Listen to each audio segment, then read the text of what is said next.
Good morning students, मैं राकेश कपूर आप सबका यूट्यूब चैनल पर स्वागत करता हूं। आज के टॉपिक में हम पढ़ेंगे संसाधन भूगोल।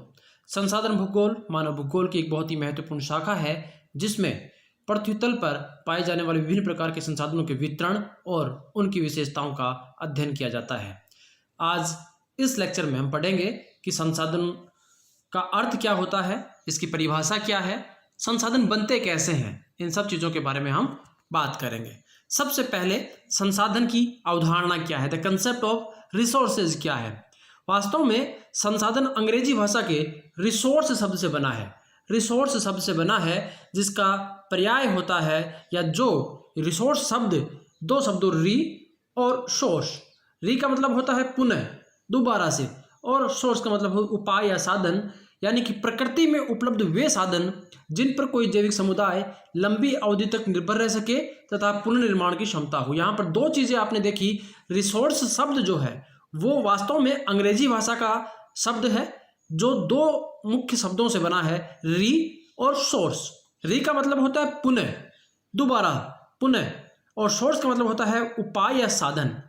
तो इसका अर्थ, सामान्य अर्थ यदि हम रिसोर्स का बताएं तो वास्तव में रिसोर्स का अर्थ है प्रकृति में उपलब्ध वे साधन जिन पर कोई जैविक समुदाय लंबी अवधि तक निर्भर रह सके, लंबी अवधि तक निर्भर रह सके तथा पुनर्निर्माण की क्षमता हो, तथा पुनर्निर्माण की क्षमता रखता हो। तो ऐसे तत्वों को, ऐसे साधनों को हम रिसोर्स कहते हैं। संसाधन एक ऐसी प्राकृतिक और मानवीय संपदा है जिसका उपयोग हम अपनी आवश्यकताओं की पूर्ति में करते हैं। दूसरे शब्दों में कहें तो मानव जीवन की प्रगति, उसका विकास और अस्तित्व संसाधनों पर निर्भर करता है। प्रत्येक प्राकृतिक संसाधन मानव जीवन के लिए उपयोगी होता है, किंतु उसका उपयोग उपयुक्त तकनीकी विकास द्वारा ही संभव है। प्राकृतिक संसाधन प्रकृति में पाए जाते हैं, लेकिन मानव उन संसाधनों का अपनी तकनीक के द्वारा परिष्करण करके और अपने उपयोग हेतु बनाता है, तो पुनर्निर्माण की क्षमता रखता हो और जैविक समुदाय के लिए लाभदायक हो, जैविक समुदाय उस पर लंबी अवधि तक निर्भर रह सके। तो ऐसे साधनों को हम संसाधन कहते हैं। संसाधन की परिभाषा यदि हम बात करें तो एक बहुत महत्वपूर्ण भूगोलवेता, आर्थिक भूगोलवेता रहे जिमरमैन, उन्होंने लिखा कि संसाधन पर्यावरण की विशेषताएं हैं। संसाधन वास्तव में क्या है? कैरेक्टर ऑफ इन्वायरमेंट है, पर्यावरण की विशेषताएं हैं जो मनुष्य की आवश्यकताओं की पूर्ति में सक्षम मानी जाती हैं, परंतु और उन्हें मनुष्य की आवश्यकताओं और क्षमताओं द्वारा उपयोगिता प्रदान की जाती है। इस परिभाषा में आप समझने की प्रयास करें कि वास्तव में संसाधन जो हैं वो पर्यावरण की विशेषता है, नेचर में पाए जाते हैं। नेचुरल, जो अधिकांश संसाधन जो होते हैं वो वास्तव में नेचुरल होते हैं, और इन्हीं नेचुरल संसाधनों के बल पर मानव जो है वो अपनी तकनीकी क्षमताओं के द्वारा उन्हें उपयोगी बनाता है, उन्हें उपयोगी बनाता है। तो परिभाषा के तौर पर यदि जिमरमैन की बात करें तो वो कहते हैं कि संसाधन पर्यावरण की विशेषताएं हैं जो मनुष्य की आवश्यकताओं की पूर्ति में सक्षम मानी जाती हैं। यानी कि संसाधन होगा, इसका तात्पर्य यह है कि वो मनुष्य की आवश्यकताओं की पूर्ति करने में सक्षम होगा। तो मनुष्य की आवश्यकताओं की पूर्ति करने वाले तत्व जिन्हें मनुष्य की आवश्यकताओं और क्षमताओं द्वारा उपयोगी बनाया जाता है, संसाधन कहलाते हैं। संसाधन का अर्थ यहाँ पर आप समझें तो वास्तव में संसाधन नेचुरल होते हैं, अधिकांश संसाधन नेचुरल होते हैं।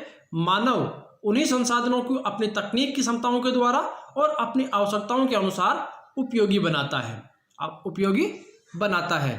वास्तव में जिमरमैन कहते हैं एक जगह कि संसाधन होते नहीं हैं, बनते हैं। और बनते क्यों हैं? क्योंकि मनुष्य की आवश्यकताएं और क्षमताएं उन्हें बनाती हैं। बनते क्यों हैं?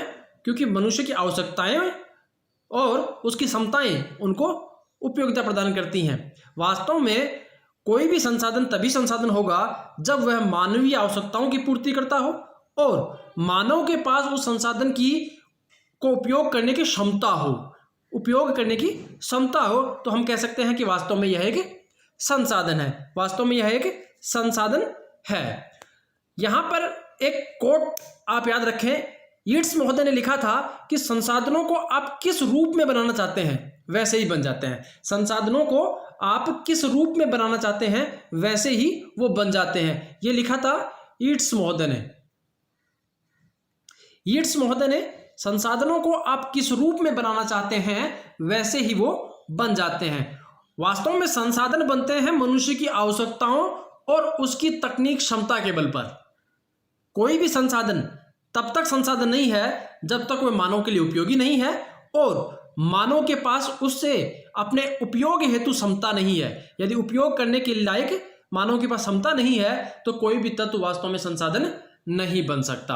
वास्तव में कोई भी तत्व संसाधन नहीं बन सकता। यहां पर एक और आप कोट याद रखेंगे, मिचेल महोदय ने लिखा था कि मनुष्य का ज्ञान सभी संसाधनों की जननी है। मनुष्य का ज्ञान सभी संसाधनों की, मिचेल महोदय ने, इसको आप याद रखेंगे। मिचेल महोदय ने लिखा था कि सभी संसाधनों या मनुष्य का ज्ञान सभी संसाधनों की जननी है। यानी कि मानवीय क्षमताएं हो सकता है हमें किसी संसाधन की आवश्यकता हो, लेकिन यदि हमारे पास वो तकनीक नहीं है तो वो वास्तव में संसाधन जो है वो फायदेमंद नहीं होगा, या वो संसाधन वास्तव में संसाधन होगा ही नहीं। तो मनुष्य का ज्ञान या उसकी जो तकनीक क्षमताएं हैं वो ही इस पृथ्वी पर संसाधनों की जननी हैं। संसाधनों का निर्माण कैसे होता है? इस पृथ्वी पर कोई भी वस्तु संसाधन की श्रेणी में तभी आएगी जब वो निम्न दशाओं पर खरी उतरे। सबसे पहली जो दशा होगी वह है वस्तु का उपयोग संभव हो। ऐसा नहीं हो कि वस्तु किसी उपयोग के नहीं है तो वो संसाधन तो होगा नहीं। पहला जो श्रेणी है, पहली जो दशा है कि वो बहुत इंपॉर्टेंट है किसी भी वस्तु के लिए संसाधन बनने के लिए, वो है कि वह उपयोगी होनी चाहिए। दूसरा है वस्तु का रूपांतरण अधिक मूल्यवान या उपयोगी वस्तु के रूप में किया जा सके। जैसे कि मान लो लोहा प्रकृति में पाया जाता है, लेकिन यदि लोहे का उपयोग हम करके और कोई अच्छी वस्तु हम नहीं बना सकते तो उसका उपयोग वास्तव में वो संसाधन होने लायक नहीं होगा। जैसे मान लो कि आज लोहे का उपयोग हम बड़े बड़े हेलीकॉप्टर बनवाते हैं, वाहन बनाते हैं, बहुत सी चीजें हम लोहे के द्वारा बनाते हैं। तो एक लोहा जो वास्तव में कच्चा लोहा था उसको प्रोसीड करके और हमने अधिक मूल्यवान और उपयोगी बनाया तो वह वास्तव में संसाधन बनने लायक है। यदि लोहे का उपयोग हम कर ही नहीं पाते, यदि लोहे का उपयोग संभव ही नहीं हो पाता, या लोहे जो कच्चा लोहा है उससे अधिक मूल्यवान हम कोई वस्तु नहीं बना पाते, तो वास्तव में वह संसाधन नहीं होता। किसी निश्चित उद्देश्य की पूर्ति होती हो। कोई भी संसाधन तब तक संसाधन नहीं होगा जब तक कि उससे किसी निश्चित उद्देश्य की पूर्ति नहीं हो पा रही हो। वस्तु के दोहन की योग्यता रखने वाला मानव संसाधन हो, बहुत इंपॉर्टेंट है। इसके बिना वास्तव में कोई संसाधन हो ही नहीं सकता। कि मनुष्य के पास में, जो मनुष्य उस साधन का उपयोग कर रहा है, उसके पास यदि योग्यता नहीं है, यदि उसके पास तकनीक नहीं है, तो वह वस्तु वास्तव में संसाधन हो ही नहीं सकती। हजारों वर्षों तक अफ्रीकन महाद्वीप में अनेक प्रकार के बहुमूल्य खनिज पड़े रहे क्योंकि मनुष्य के पास तकनीक नहीं थी। बाद में औपनिवेशिक काल में यूरोपियन उपनिवेशों ने वहां आकर के और अपनी मानवीय बुद्धि के द्वारा उन संसाधनों का दोहन किया जाने लगा, तो वो आज वास्तव में बहुत ज्यादा खनिजों की दृष्टि से बहुत ज्यादा संपन्न महाद्वीप बन गया है अफ्रीका महाद्वीप। पांचवा है संसाधनों के विकास के लिए आवश्यक पूंजी होनी चाहिए। यहां भी हम अफ्रीका की बात कर सकते हैं कि अफ्रीका महाद्वीप में बहुत निम्न जीवन स्तर वाली जनसंख्या पाई जाती थी, गरीब जनसंख्या पाई जाती थी, जिसके पास पूंजी नहीं थी। तो उन्होंने खनिजों का खनन करने की ना तो उनके पास क्षमता थी और ना ही उनके पास पूंजी थी। तो वो संसाधन जो हजारों वर्षों तक पड़े हुए थे वो ऐसे ही पड़े थे, वो किसी भी प्रकार से मानव के लिए उपयोगी नहीं थे। बाद में यूरोपियन जो उपनिवेश आए वहां पर, तो उन्होंने अपनी पूंजी और तकनीकी क्षमता के बल पर उन संसाधनों का दोहन करना शुरू कर दिया। तो वास्तव में संसाधनों के विकास के लिए पूंजी भी एक बहुत महत्वपूर्ण भूमिका निभाती है। तो 5 कारक हैं जो संसाधनों के निर्माण के लिए बहुत इंपॉर्टेंट हैं। वस्तु का उपयोग संभव होना चाहिए, वस्तु का रूपांतरण अधिक मूल्यवान और उपयोगी वस्तु के रूप में किया जा सके, किसी निश्चित उद्देश्य की पूर्ति करती हो, एक निश्चित पर्पज उससे पूरा हो रहा हो, वस्तु के दोहन की योग्यता रखने वाला मानव संसाधन उसके पास हो और पूंजी हो। मानव संसाधन यानी कि तकनीक उसके पास हो और आवश्यक पूंजी उसके पास हो।